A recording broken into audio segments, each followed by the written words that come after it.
Olá! Hoje em Direito Constitucional nós vamos falar sobre poder executivo, mas antes eu gostaria de colocar mais uma observação sobre o poder legislativo e processo legislativo que eu falei ontem, porque tem um ponto solto aqui no edital, que é a judicialização do processo legislativo. E aí após eu passo para o poder executivo propriamente dito. O que é essa judicialização do processo legislativo? Por vezes, para se garantir um processo legislativo, que é aquele conjunto de normas que regulam a produção de uma lei, de um ato normativo primário, por vezes, para se garantir a rigidez, a legalidade, a estrita observância à Constituição do processo legislativo, os parlamentares, eles precisam se valer de um mandado de segurança. E por quê? Porque aquele projeto de emenda constitucional possui, ou de lei, projeto de emenda constitucional ou de lei, possui um vício.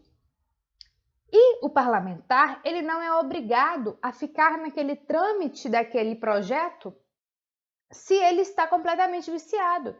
Ele tem direito a um devido processo legislativo, a um processo legislativo rígido, eficiente. Por que perder tempo com um projeto que contém vício? Veja, não é não concordar com aquele projeto. É um projeto ser completamente inconstitucional, seja por um vício formal, seja por um vício material. No caso da PEC, pode ser tanto porque viola cláusulas pétreas ou porque viola algum aspecto formal ou orgânico. No caso do projeto de lei, se o vício, se a inconstitucionalidade for formal ou orgânica. Material não, material é só PEC. E aí o parlamentar ingressa com aquele mandado de segurança parlamentar no STF, parlamentar federal, no caso, se for o caso, e o STF julga aquele mandado de segurança para garantir o direito líquido e certo dele de participar de um processo legislativo rígido e constitucional. É uma manifestação do controle de constitucionalidade judicial preventivo. Judicial porque é o poder judiciário quem vai julgar aquele mandado de segurança, e preventivo porque ainda não se tornou lei, é um mero projeto. E o parlamentar pode obstar o prosseguimento daquele projeto porque ele é inconstitucional. Esse é o controle judicial do processo legislativo, basicamente.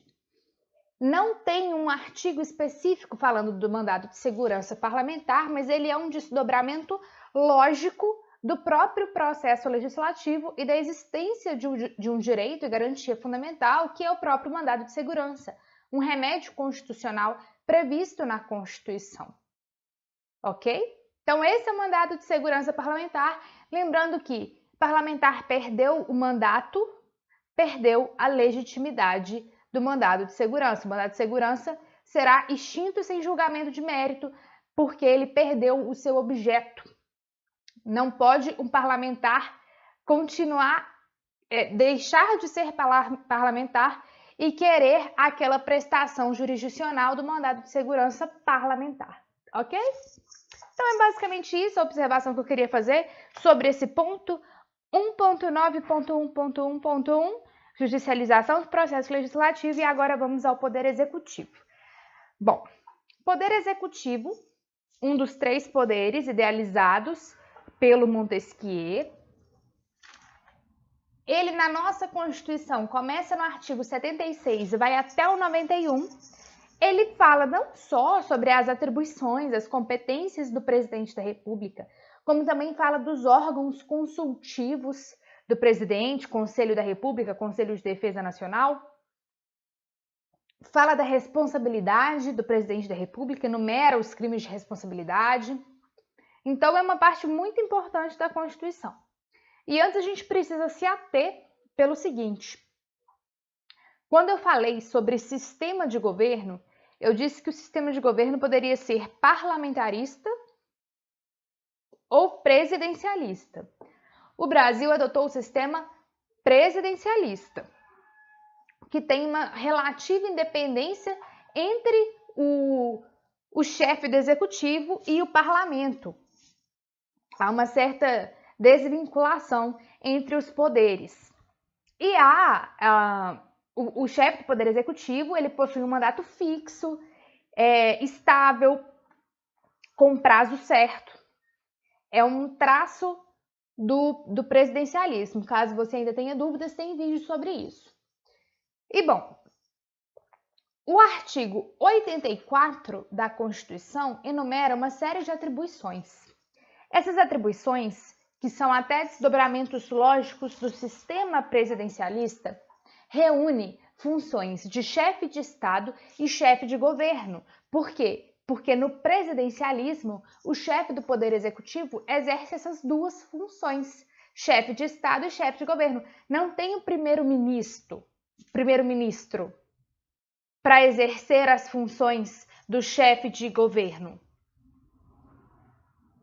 É preciso que haja a junção dessas duas funções na figura do presidente da República e ele então vai tratar tanto dessas questões internacionais, relações internacionais, que era uma função do primeiro-ministro no parlamentarismo, celebrar acordos e etc., quanto tratar das questões de Estado propriamente ditas. Ok? E como que se dá as eleições do presidente da República no Brasil? O sistema é o eleitoral majoritário, absoluto ou de 2 turnos, porque um candidato ele deve obter a maioria absoluta dos votos válidos para não ter segundo turno. Isso tudo está nos artigos 76 até o 91. Então, por exemplo, se são 120 milhões de eleitores, mas só 100 milhões votam, para aquele candidato se eleger no primeiro turno, ele tem que ter obtido 50 milhões e 1 voto. Do contrário, haverá segundo turno. E aí, o segundo turno é com os 2 mais votados, um desistindo chama o remanescente e, havendo empate, o mais idoso. O mandato é de 4 em 4 anos. O primeiro turno é no primeiro domingo de outubro e o segundo turno é no último domingo de outubro. A posse é em 1º de janeiro do ano seguinte. Em caso de sucessão do presidente, que é o afastamento definitivo do presidente da República, assumirá o vice. Em caso de vacância do vice, há novas eleições. E se essa vacância ocorreu nos primeiros 2 anos do mandato, as eleições serão diretas. E se for nos 2 últimos anos, as eleições serão indiretas, a ser realizadas num prazo de 30 dias da vacância, e quem promoverá essas eleições será o Congresso Nacional. No caso de substituição do presidente da República, que é o afastamento temporário do presidente, diferente da sucessão, que é o afastamento definitivo, na substituição tem uma regra de sucessória lógica que, havendo a vacância temporária do cargo do presidente, assume o vice. Não havendo, assume o presidente da Câmara. Não havendo este, substituirá o presidente do Senado. E não havendo nenhum deles, assumirá o presidente do STF. Até que se realizem novas eleições, no caso da sucessão, assumem essas mesmas figuras na figura do mandato tampão, até o término do mandato do antecessor.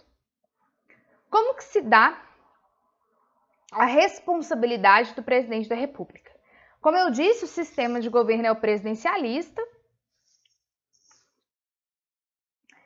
em que a fusão da figura de chefe de Estado e chefe de governo na figura do presidente da República, diferente do parlamentarismo, que o chefe de governo é o primeiro-ministro, escolhido pelo parlamento. No Brasil impera o chamado presidencialismo de coalizão.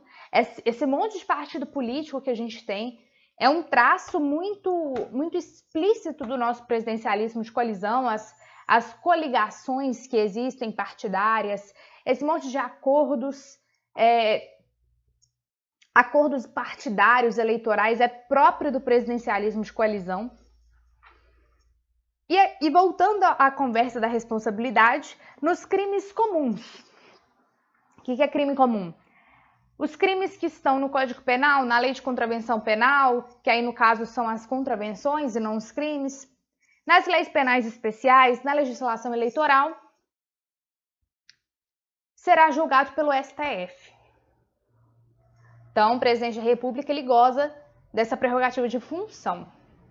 Já os crimes de responsabilidade, que são aquelas infrações político-administrativas que têm um regramento próprio para a sua sanção, quem julga é o Senado. A Câmara dos Deputados faz um juízo de admissibilidade e, havendo a aprovação pelo quórum exigido em lei, que é de 2/3, o processo segue para o Senado para julgamento do presidente.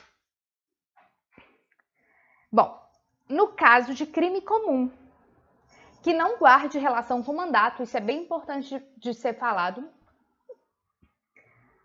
não pode ser o presidente responsabilizado enquanto perdurar o mandato, ficando com o prazo prescricional, obviamente, suspenso. É a chamada imunidade relativa. Porque quando o mandato acabar, ele poderá ser responsabilizado por aquele crime comum que não guarda relação com o mandato. E aí, ele também não terá mais a prerrogativa de função. Via de regra, será processado na primeira instância. Então, aquele foro por prerrogativa de função no STF para os crimes comuns, eles devem necessariamente guardar relação com o mandato. Considerando que tenha, como que se dá o procedimento? Bom, quem denuncia é o PGR, Procurador-Geral da República. Se for uma ação penal privada, é o próprio ofendido. Isso se dá perante o STF, a Câmara faz o juízo de admissibilidade. Se aprovado por 2/3, segue para o Senado, e aí o presidente da República, se aprovado por 2/3, segue para o STF, nós estamos falando de crimes comuns e não de crimes de responsabilidade. Seguindo para o STF, que pode ou não receber essa denúncia, haverá um afastamento temporário do presidente da República por 180 dias. E se ele for condenado, já poderá prendê-lo. Ok? No caso do crime de responsabilidade, a denúncia que pode ser protocolada por qualquer cidadão, no caso da Dilma, foram do processamento do crime de responsabilidade da ex-presidente Dilma Rousseff, essa denúncia ela foi feita por vários cidadãos. Haverá o mesmo juízo de admissibilidade na Câmara dos Deputados por 2/3, só que em vez do processo seguir para o STF, como no caso dos crimes comuns, nos crimes de responsabilidade ele vai seguir para o Senado, e o Senado pode ou não receber a denúncia. Recebendo, haverá suspensão também do presidente da República por 180 dias, e aí haverá o julgamento do Senado. Quem presidirá essa sessão é o presidente do STF e deve haver um quórum de 2/3 dos senadores para haver o impeachment, o chamado impeachment, que aí o presidente ele é impedido de continuar exercendo as funções de presidente da República. Qual que é a sanção de um crime de responsabilidade? São duas: desmembradas, perda do cargo e inabilitação para o exercício das funções públicas por 8 anos. Até o julgamento da Dilma, entendia-se que isso era um combo. Se há a perda do cargo, há a inabilitação. O caso dela foi um ponto fora da curva, estabeleceu novos precedentes no sentido de que essas sanções podem ser desmembradas. Tanto é que a ex-presidente Dilma só recebeu a sanção de perda do cargo e continuou apta, continuou elegível, ela não ficou inelegível por 8 anos. É inclusive candidata ao Senado aqui em Minas Gerais em pleno 2018. Quais são as imunidades do presidente da República? Bom, material. O presidente da República não goza de imunidade material, por suas palavras, opiniões e votos, como os parlamentares possuem. Já no caso das imunidades formais, o presidente da República tem em relação ao processo, porque tem essa questão do juízo de admissibilidade por 2/3 da Câmara dos Deputados. E também tem em relação à prisão, porque só com trânsito em julgado de crime comum com relação ao mandato é que ele poderá ser preso. Há ainda a chamada cláusula de responsabilidade penal relativa, que é a que eu disse dos crimes comuns estranhos ao mandato, em que não poderá ser processado durante o exercício do mandato. No caso de governador, agora falando em sede estadual, não há as imunidades previstas para o presidente da República. Em caso de crime comum, é julgado pelo STJ. Em caso de crime de responsabilidade, é julgado por um tribunal especial, composto de 5 desembargadores e 5 membros do Legislativo, presidido pelo presidente do TJ. Não há juízo de admissibilidade da Assembleia Legislativa para o STF receber a denúncia e não há afastamento automático do cargo caso a denúncia venha a ser recebida. Isso terá que ser avaliado como uma medida cautelar e seus requisitos de necessidade, adequação e etc. Os prefeitos também não gozam das imunidades do presidente da República. Em caso de crime comum, ele é julgado pelo TJ, TRF ou TRE, vai depender da natureza do crime. E no caso de crime de responsabilidade, se for próprio, na Câmara Municipal, e se for impróprio, receberá o mesmo tratamento do crime comum, TJ, TRF ou TRE. Tem pena de prisão normal. No caso de crime de responsabilidade próprio, a pena é a cassação do mandato, como um crime de responsabilidade mesmo. Ok? Era basicamente isso que eu tinha para falar de poder executivo.